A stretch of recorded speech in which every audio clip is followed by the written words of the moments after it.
¿Qué tal, amigos y amigas? Estamos de vuelta. Esto es Yo Voto, Yo Decido, abordando hoy el tema de los independientes, de los indecisos y de los escépticos, las personas que simplemente no creen en los procesos electorales. Y estamos, como todos los martes, con los estudiantes de la Universidad Santa María la Antigua. Me acompañan Jorge, Corina. Ellos tienen muchos temas porque como jóvenes son parte de ese gran grupo que le toca votar por primera vez en esta elección y en el cual también hay muchos indecisos todavía. Chicos, ¿ustedes tienen algunas preguntas que quieren hacer respecto al tema de hoy, Jorge? Sí, yo quise hacer una pregunta al magistrado Valdés.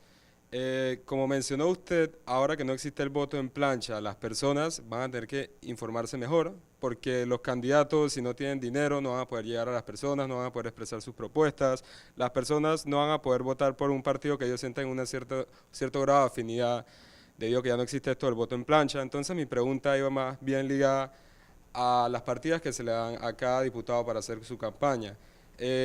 Siento que los candidatos independientes no tienen la misma oportunidad de llegarse a conocer hacia el elector. Entonces quisiera saber qué opina usted, si algún día se debería reformar para que a estos candidatos independientes se les brinde una mejor oportunidad de llegar hacia los electores y tener mejores, y que estos conozcan sus propuestas de una mejor manera y tener una mejor oportunidad. Bueno, en efecto, estamos totalmente de acuerdo. Es evidente que hay una desventaja en la distribución y asignación de los recursos, en este caso el financiamiento público preelectoral, hacia los candidatos independientes o de libre postulación, como lo denomina el código. El postelectoral ya es el mismo monto por voto obtenido que reciben los partidos que a lo que reciben los candidatos de libre postulación que ganan. Porque a los partidos el requisito o la condición para recibir el postelectoral es que hayan subsistido. Por analogía, lo que se le aplica a los candidatos de libre postulación es que sean ganadores o sean proclamados en el cargo en el cual fueron postulados.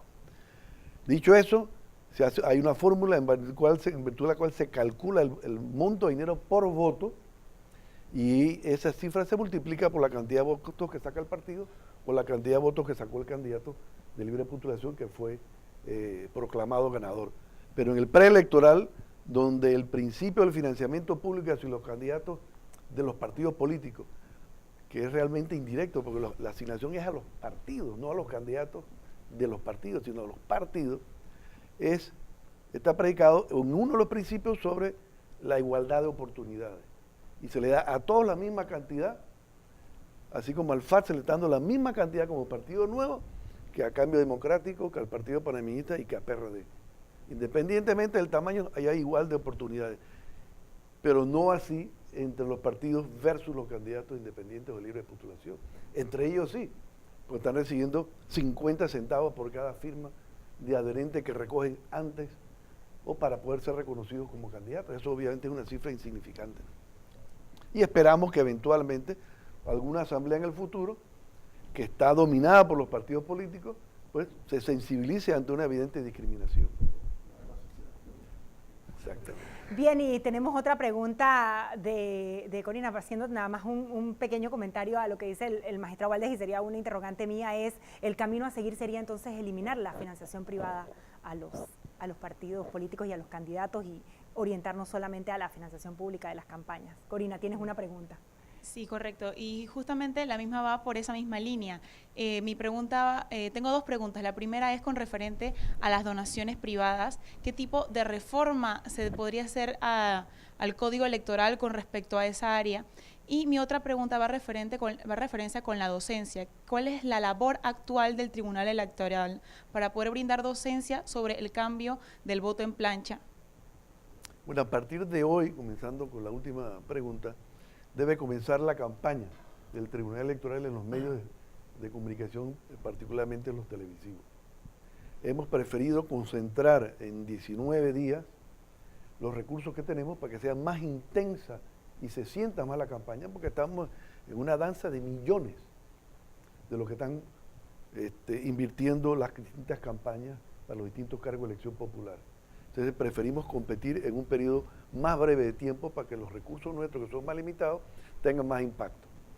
Y en los próximos días, a partir de hoy, debieran estar apreciando ya, a través de las distintas opciones de los medios de comunicación, tanto de prensa escrita, radial y televisión, los mecanismos de votar, los pasos para votar, como lo hacemos para cada elección. Lo que pasa es que como tenemos elecciones cada 5 años, a uno se le olvida. Y los jóvenes que nunca han votado no tienen esa pequeña memoria que tenemos los adultos. En cuanto al otro... los aportes privados. En el proyecto de ley de reformas que fue consensuado en el año 2010 y que fue presentado a la Asamblea, y que afortunadamente tuvimos que retirar porque estaba siendo despedazado, ya se había consensuado con la sociedad civil, con el área académica y con los mismos partidos políticos un capítulo completo en materia de financiamiento público, estableciendo topes al gasto de lo que puede incurrir de fuentes privadas todo candidato, por tipo de cargo al cual aspiraba. Se había establecido un tope al aporte que pueden hacer los candidatos a los donantes privados a cada candidato, por tipo de elección, de forma tal de que se controlara lo que estamos viendo, esta danza de millones, en un país que todavía tiene muchas necesidades.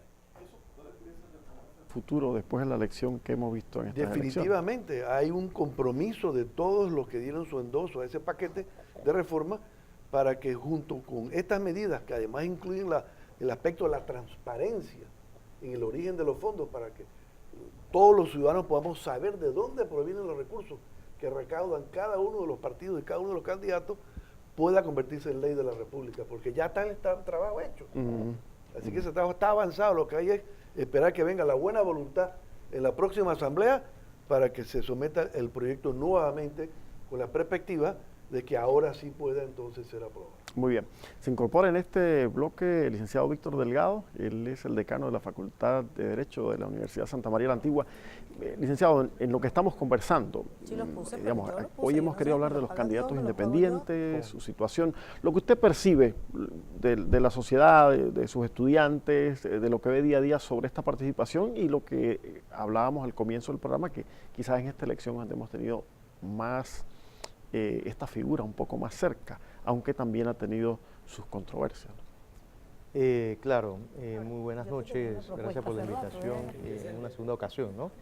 Estando en este programa, yo considero que la razón en la cual se puede evidenciar que ha habido un crecimiento en la participación de los candidatos independientes puede obedecer, por un lado, a la crisis de los partidos políticos, por un lado, en cuanto a su forma de hacer política, y que en estos últimos 5 años se ha hecho una crítica en cuanto a los mismos, por un lado, pero por el otro también comprender el hecho que la sociedad, nuevamente, yo lo reitero, es cada vez más heterogénea.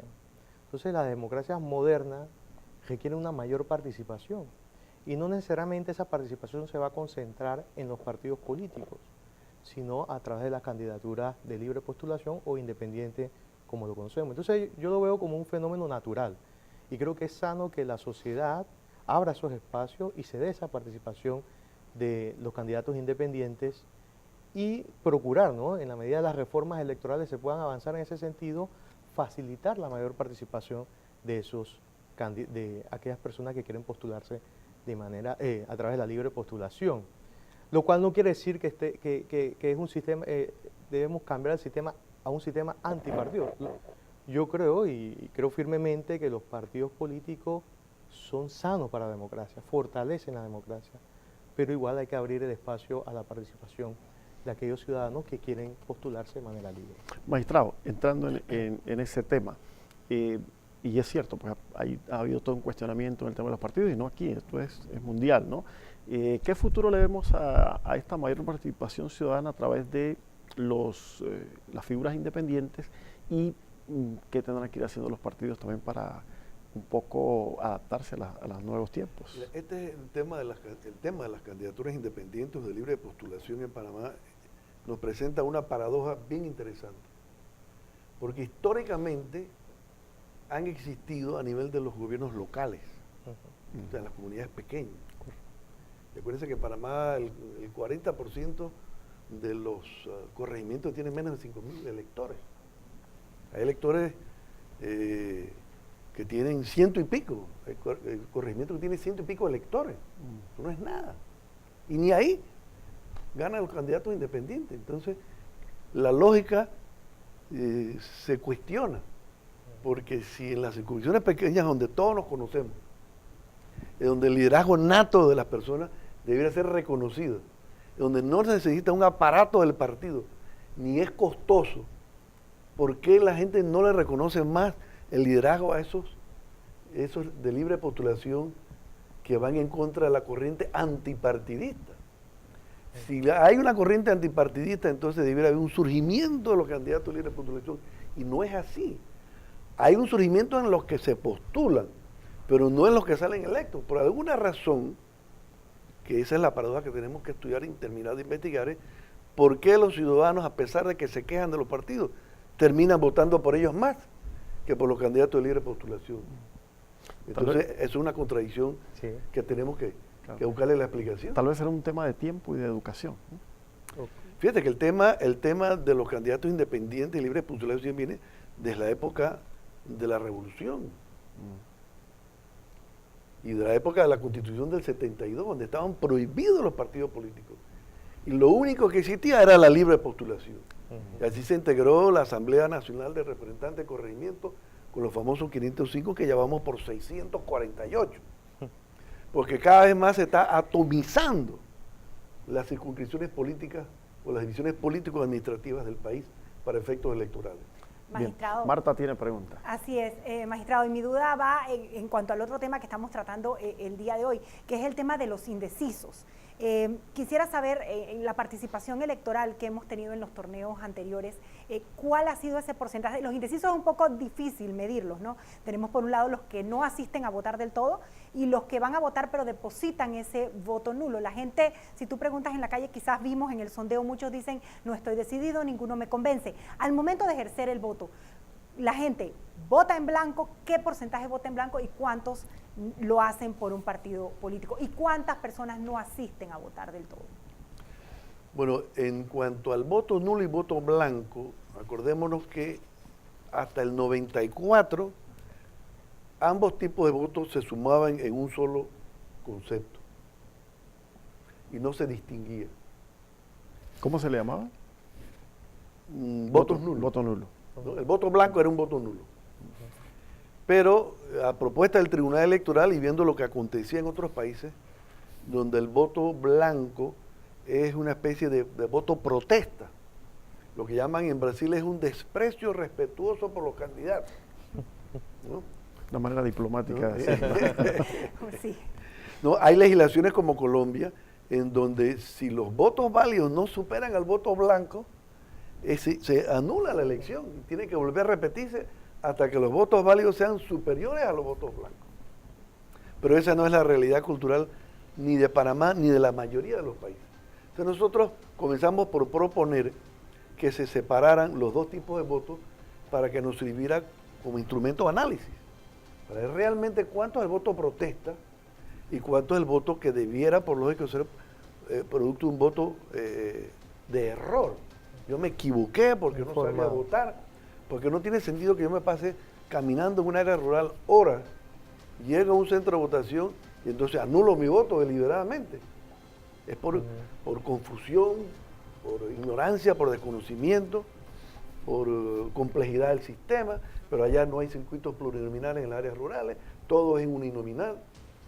Así es que el voto nulo y el voto blanco, después que se separaron, hemos tenido que entre los dos el peso es insignificante. O sea que el que va a votar va decidido y vota. Sí. El 96% de los votos son votos válidos, en promedio. Entonces ese 4% se divide uno y pico el voto nulo. El voto nulo es un poquito más alto que el voto blanco por lo general. ¿Y el porcentaje de participación, magistrado? El porcentaje de participación llegó al 75%, después de haber bajado un 77% en el 2004. Y venía ascendiendo. Y nosotros veíamos una curva que debía proyectarse linealmente para el 2009 para llegar al 80%. Lo que ocurrió fue que bajó. Bien.